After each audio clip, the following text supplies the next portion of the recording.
The Bravado Banshee, one of the most iconic cars to feature in the Grand Theft Auto game series. But in stark contrast to the criminal underworld portrayed in the games, this one-of-a-kind custom build is owned by a 56-year-old suburban grandmother whose son won the car in a competition. It can be very scary. I don't think I've ever had the pedal to the floor. It will go so fast, so quickly that I've been told you need to keep it in a straight line or you're going off the road. It feels like you're flying. And if you fancy owning it yourself, you might be in luck, as it's up for sale, although you better have deep pockets. According to West Coast Customs and Rockstar Games, the car is valued at $180,000.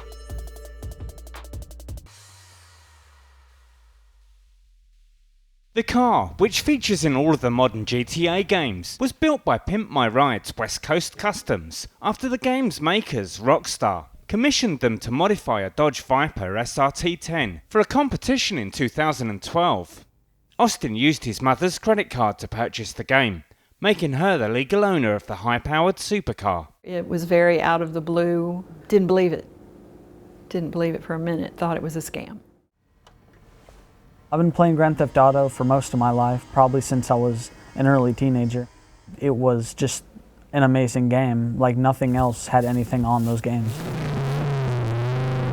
When I first drove it, I felt like I was dreaming.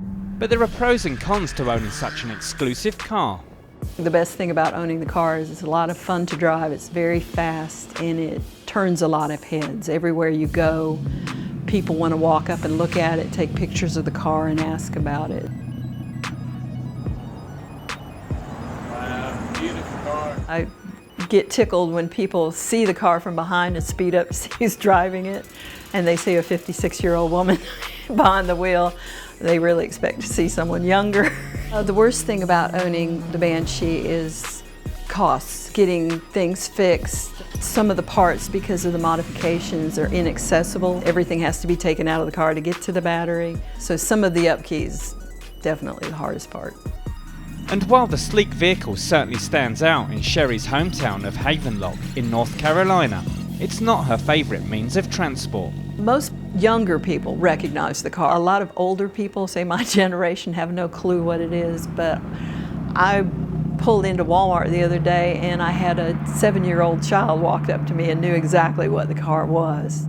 It is not a practical car. I actually have a mini SUV that I prefer driving because this car has no space in it. You can get 2 people, maybe a purse, and that's it. The entire trunk is filled with stereo equipment. It's not really practical for going to the grocery store.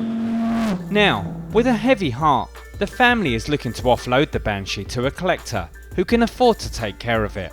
We're looking to sell the car because I have one son who's getting ready to go into college, and we would like to use the car to be able to help to pay for his 4-year college. I'll be happy and sad to see it go. It is a fun car. I enjoy driving it, but at the same time, it's really not a practical car for us. Austin is disappointed to lose his prize, but understands why the car has to go. It's a really nice car, but we need the money for like other things. We don't need the car to be happy. I'll be sad to see it go, but I know I had good times with it. Now the family hopes the Banshee will go to a good home. Any potential buyers, you will love this car. It is a fun car, it's a fast car. It will definitely get you attention. It really needs to go to someone who likes cars and will take care of it.